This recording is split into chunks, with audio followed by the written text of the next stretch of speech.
welcome to Macros with Mythili, the 18-hour show that takes a hard look at all the major macroeconomic issues and developments in India and overseas. In this edition, we're going to take a hard look at that once-in-a-year event, or as is the case this year, that twice-in-a-year event that marks the high point of our economic calendar, the Union Budget.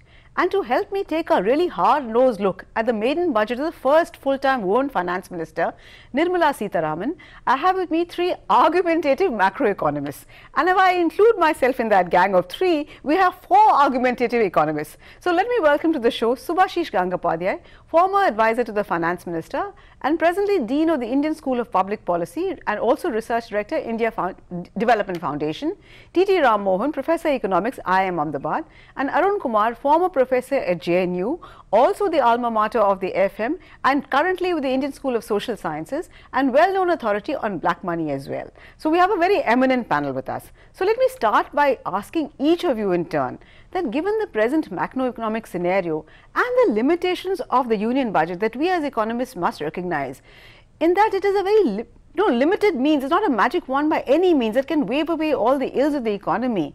Has the budget really ticked all the right boxes? We'll go into the specifics of the announcement later, but for now, has it ticked the right boxes? Let me start with you, Subhashish. Well, as you correctly said, the budget is just one document that the current government has brought out. It has a 5-year mandate.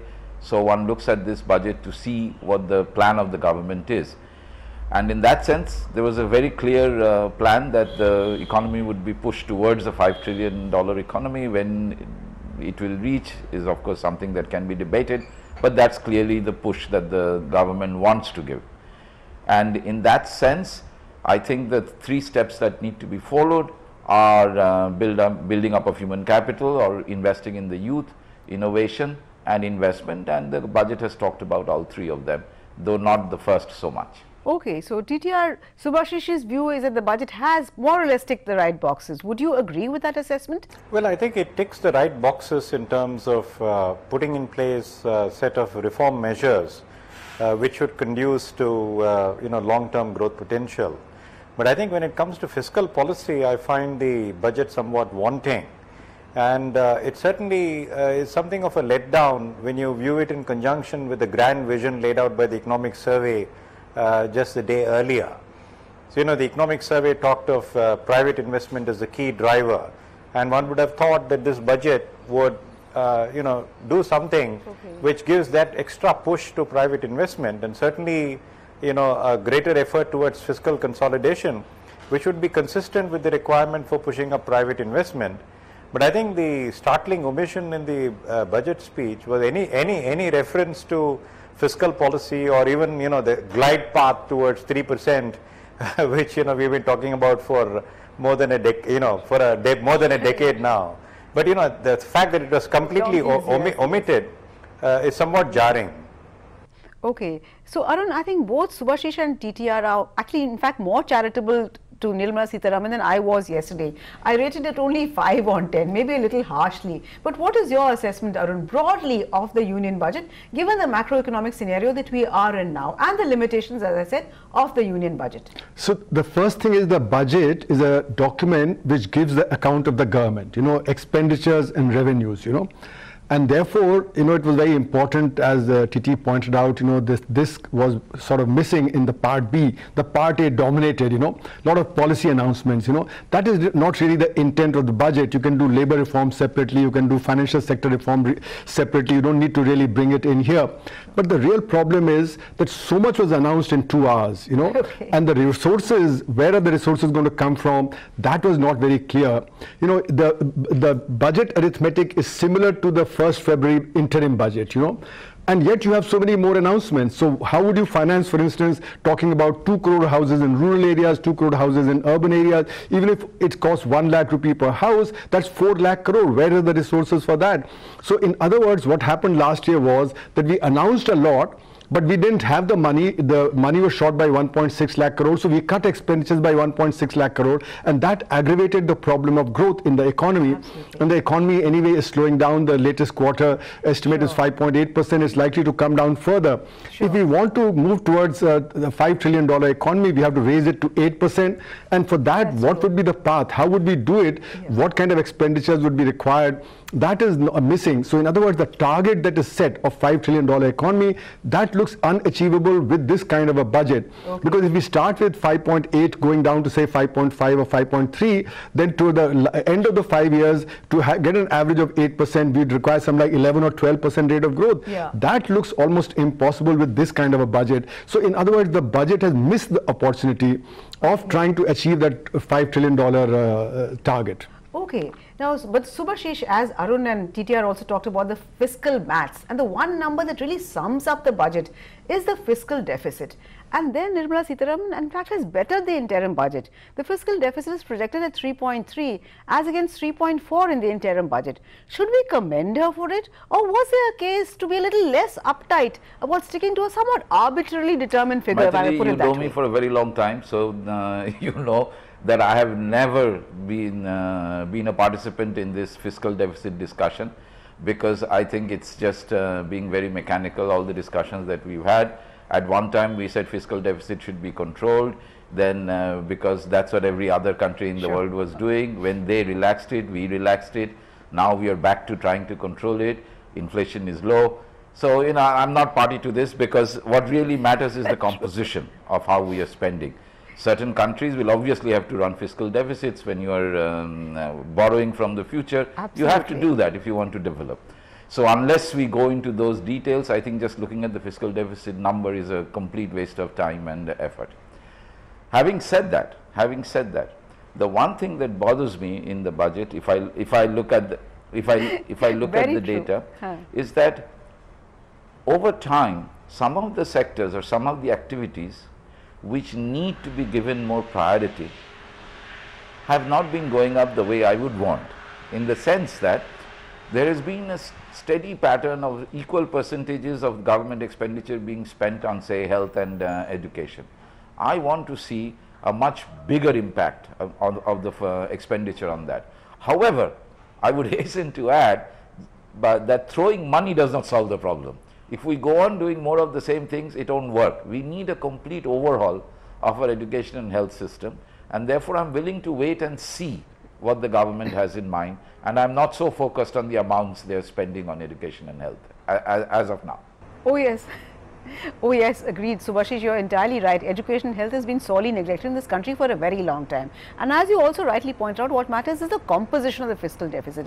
And TTR, there if you look at it, the fiscal deficit actually hides a worsening of the quality of the deficit. In fact, the revenue deficit is more than in the interim budget, and as a percent of the fiscal deficit, it is higher. So contrary to what her number would say, that fiscal deficit is under control, there is a worsening in the quality. Would you agree, TTR, and that is not a very wise way to go? Yes, I think it is pretty evident from the numbers, as you correctly pointed out. But also, I think I think we need to sort of take note of the fact that after the decline below 4%, which happened, I think, 2014-15, we've been stuck in the range, at around 3.5% plus or minus 0.1 percentage point for the last 5 years, and therefore we need to question whether setting a target, a single number target for the fiscal deficit is appropriate at all, or we are better off setting a broad range which we will adhere to, taking into account overall inflation and also the overall the level of the general deficit, that is the combined deficit of the central and state governments. You see, one of the important points which I think has got missed and which is highlighted in the economic survey is that, contrary to popular supposition, the combined deficit of the center and the states is not 7%. I mean, this is the argument that you've been hearing for at least last 2-3 years, that net financial saving of households is 7% and the combined deficit is 7%, and therefore there is no fiscal space. And the economic survey points out that the combined fiscal deficit is 5.8%. Now, it's also true that net financial saving has come down, it is 6.4, but there's a gap between the two which opens up the possibility of fiscal space for the central government, unlike what was there in the preceding years. So you have to take into account the changing ground reality and accordingly adjust the fiscal deficit number. But the obsession with one particular number is so great that you're not taking into account the changing ground realities, including the fact that inflation has moved sort of structurally to a much lower level today. Oh yes, indeed. I agree with you that we somehow seem fixated on that 3% fiscal deficit. But if I could shift Arun away from the fiscal deficit number to the GDP number, because in February, when Piyush Goyal presented the interim budget, there was only a general sense of a slowdown. We didn't have any concrete evidence as yet. Subsequently, in fact, the CSO confirmed the fact of a sharp slowdown when it released the fourth quarter GDP numbers in May, showing that quarterly growth had actually come down to a 20-quarter low. Yet the FM has based her budget numbers on a nominal GDP growth of 12%, higher than the interim budget growth of 11.5%. How do you want to explain this? Unless, of course, the government expects inflation to move up, because these are in nominal terms. So is there something that we're missing over there, Arun? No, you're absolutely right. I think these are all assumptions that we'll have 12% rate of growth when actually the real rate of growth is 5.8% in the last quarter and likely to fall further as per indications of the manufacturing index, etc., that we have got at the moment. So 12% can only be through inflation. That would be very damaging for the economy if you assume that the rate of inflation would be something like 6.2% or thereabouts. And that's why I think the numbers, as I said earlier, the numbers are doubtful. If you project at the basis of 12%, then you have a certain revenue projection. But if the rate of growth turns out to be 3% inflation and 5.8%, real rate of growth, 8.8% or thereabouts, then the numbers will not be right, and therefore the fiscal deficit would tend to increase. And that's where I think the problem is. Last year we cut back expenditures to achieve the target. Now if we achieve our fiscal deficit target by cutting back expenditures, then that's a wrong way of doing it. We promise something and then we cut back. That's what's likely to happen, and that's what I said earlier, that the numbers in the budget, the arithmetic doesn't add up, that how are we going to achieve 12%, the revenue targets, and then if the expenditures, and then if you look at the budget figures, they're roughly the same as in the interim budget, but we have a lot more schemes to finance, so where would the finance come from? And if you don't achieve that, then the rate of growth is going to fall further. And if the rate of growth falls further, then you'll have even greater problem. So I think this budget, it's arithmetic, and its dynamics is very suspect. Very, very suspect. So as true practitioners of the dismal science, all four of us are looking at the numbers with a very jaundiced eye perhaps. But I'm afraid it's time for us to slip into a very short break. Please do stay with us. We'll be back very soon.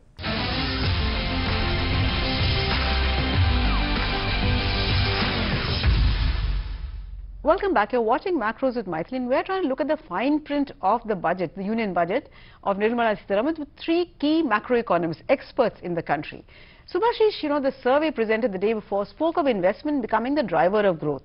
But there's no sign as yet, because as per the budget allocations, we don't see any signs of government, in fact, increasing in investment expenditure. On the contrary, as I said, we find the revenue deficit growing higher. There's also this tendency to move away from tax revenue to look at non-tax receipts. Disinvestment target is up from 90,000 crores in the interim budget to 1,05,000 crores. Is that a good trend, particularly since disinvestment in India has only been seen as a gap-filling method, really, rather than trying to bring about the increase in efficiency that we normally see? Also, there's complete silence on the transfer of RBI reserves.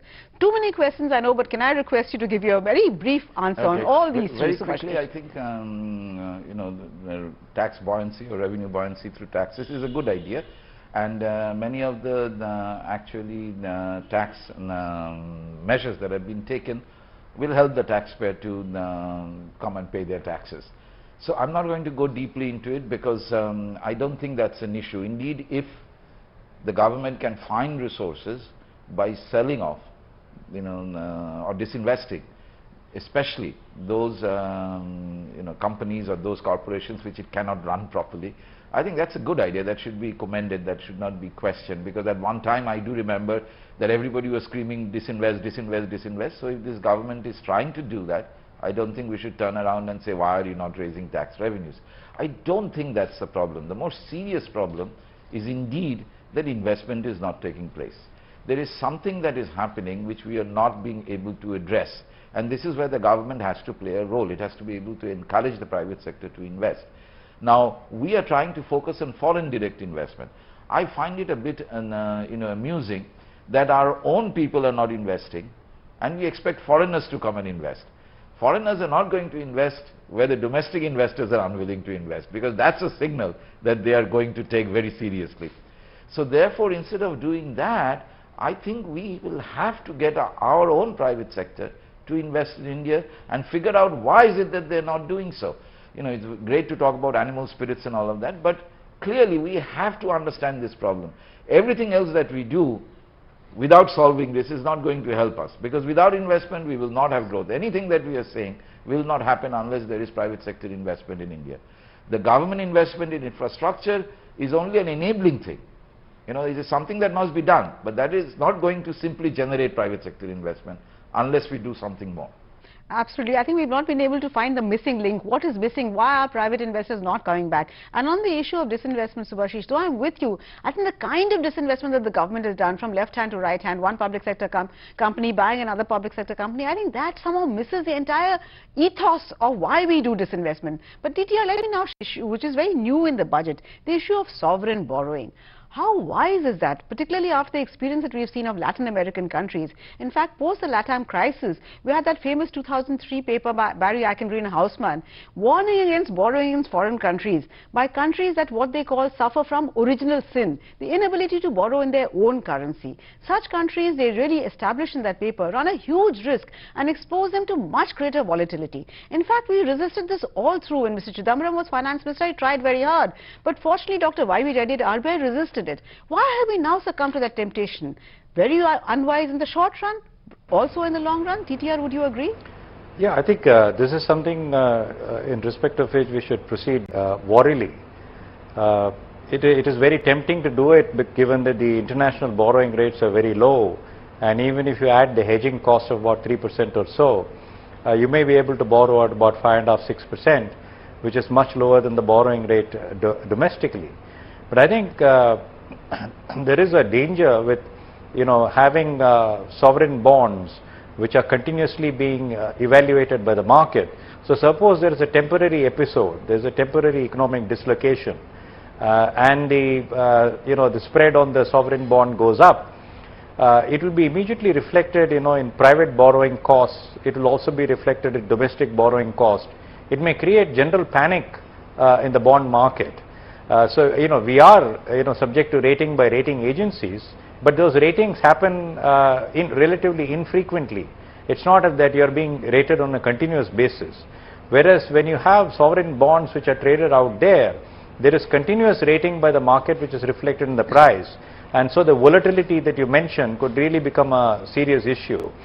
You know, the quantum can be managed, you know, how much we should borrow in foreign currency, you know, as sovereign bonds. I mean, we can fix the proportion. I think that's not the issue.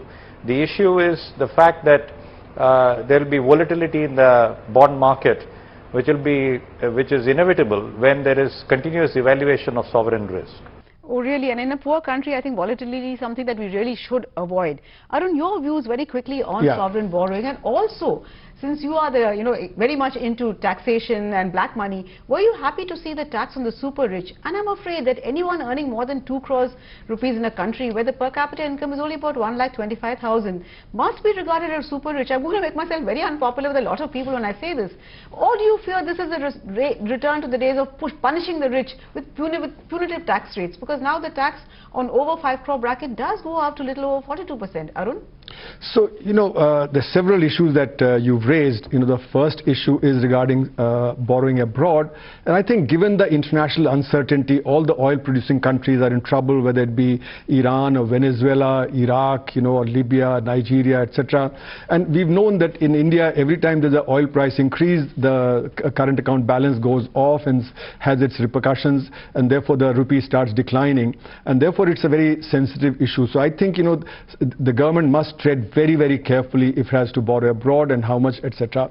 But I'd come back to the issue of investment in the Indian economy. Why is the investment down? As the RBI data shows, capacity utilization is down below 80%, and if capacity utilization is down, then the private sector would not invest, and therefore the public sector would have to step in. But is the public sector coming in? The government is promising 100 lakh crores of investment in 5 years in a variety of things. But if you look at the capital expenditure in the budget document, it's come down from 9.2 lakh crore to 9 lakh crores to 8.76 lakh crores, whereas it needed to have been stepped up if we are to achieve a 20 lakh crore average over the coming 5 years to achieve the 5-year target of 100 lakh crores. So in other words, what this document suggests, the budget, is that we are nowhere going to be able to achieve the 100 lakh crore target that the government is setting out for its investment plans in the infrastructure, unless of course this is going to be funded by the private sector. But the private sector would not come in unless there is an adequate profitability assured to them. So therefore this 100 lakh crore target seems to be a bit of a problem. Now regarding the issue of tax on the rich, I think you're right that at 5 crores, yes, what we are talking about is a 500 times the per capita income, and I think the tax should be higher on people who are earning more than 100 times the per capita income. In fact, the rich all over the world are saying that we need to be taxed more. Yes. In America recently they said it. 7 years back, Warren Buffett said it, and that he was supported by the Italian rich, the French rich, and the German rich, because people recognize, and as the Oxfam report shows, 9 Indians have more wealth than 70 crore or 700 million Indians do. So disparities have increased dramatically. The gains from growth in the last 30 years have gone largely to the upper income brackets, and the poor at the bottom have suffered. Our public services are very inadequate. We need to finance that. But what I'd also say is that the amount that's projected to come from this is very small. So what we need to do is we need to tackle the black economy frontally. That of course has converted into tax terrorism, as many people are saying, and therefore that impacts incomes. People are also saying there'll be a flight of capital as a result of this increased tax, but I don't think flight of capital will be too much as a result of this. There are other reasons why there's capital going abroad rather than flight of capital. So I think it's good to have a more progressive tax structure, but I would also say it would have been better to tax wealth rather than income. A wealth taxation would not have had the kind of impact that income taxation has. Okay. Subhashish, now let me move away from fiscal arithmetic and investment, etc., to another topic. Because as we've seen from the events of the past few years, when it comes to regulation, supervision, the RBI has not come out smelling of roses in its role as regulator and supervisor of banks. Yet the FM seems to have some kind of a touching faith in its abilities. In fact, it's added to its responsibilities by taking the regulation and supervision of housing finance companies away from the NHB and giving it to RBI, even though NHB was till very recently a 100% subsidiary of Reserve Bank of India. And the Reserve Bank of India has also fairly extensive powers over NBFCs. So is the present mess a reflection of inadequate powers, as the RBI and the government seem to be claiming, or a failure of the RBI to use its powers adequately? I don't think it's either, right? Because we have to understand the system that we work in. And the problem with our regulatory RBI is that we have public sector banks, right, which are partially owned by RBI as well as regulated by them. And our public sector banks, especially if we look at the last decade or so, has been clearly politically driven, right? And this huge amount of loans, that non-performing loans that we have generated, is a result of that. So the thing that we have to figure out is the following: RBI alone cannot do it.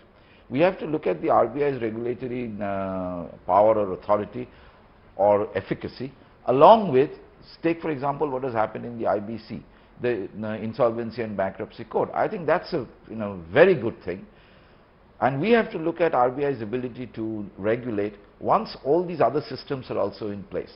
So I think, by the way, I do think that RBI historically has done a very good job. Let me say that in public. It's probably one of our best regulators.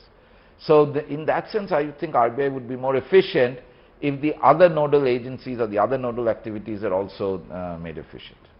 I think Shubashis is fairly kind to the Reserve Bank of India, and I know TTR, you also have very strong views. But given the fact that there's a lot in the budget on the financial sector, especially recapitalization of public sector banks, I also wanted to get you in on public sector banks as also what I would call a bailout to NBFCs, because effectively what the government is doing through that partial credit enhancement and offering to take on that 10% of the first loss for first 6 months is kind of incentivizing banks to buy the pool of assets of NBFCs and not realizing that the key difference between banks and NBFCs. Banks are very distinct identity, have a very distinct identity. They're part of the payment system. They're the only ones who can do multiple credit creation, and that is why banking is a licensed activity, which NBFCs are not. So is the government somehow erring and somehow being pressurized, quote unquote, to come to the aid of NBFCs, which if they are not well run, deserve to be allowed to go down in an orderly fashion? TTR. Well, let me address both the issues. First, the recapitalization of public sector banks is one of the biggest positives in the budget. The amount of rupees 70,000 crore is fairly substantial, provided it is given at one shot. If you're going to stagger this amount over 3 years, then it's going to be the same story all over again. You will be providing only enough capital to cover the provisions for losses, and you will not be providing the banks with growth capital.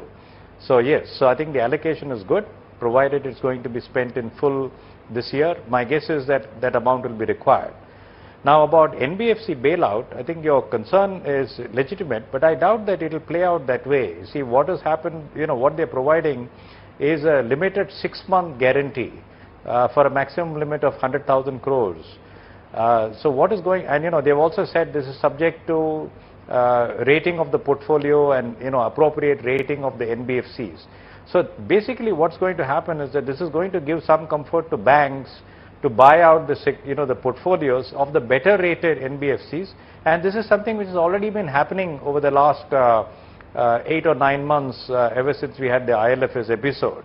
The real issue is for the not so liquid and weaker NBFCs, and I don't think banks are going to be induced to buy their portfolios just because they are getting insurance cover for 6 months. So it's not going to happen. So this is only going to give additional comfort to banks to buy the portfolios of the relatively stronger and more solvent NBFCs. So I think the concerns on this account may be somewhat misplaced. I hope you're right on that, TTR, because frankly, I don't share the faith that you seem to have in rating agencies or their ratings. But I'm afraid we've run out of time completely, so we will have to end this discussion now. I know we've managed to discuss only some of the key points in the budget, but as with all budgets, it will be days before we finally dissect and manage to go through the fine print, because the devil, as they say, is always in the detail.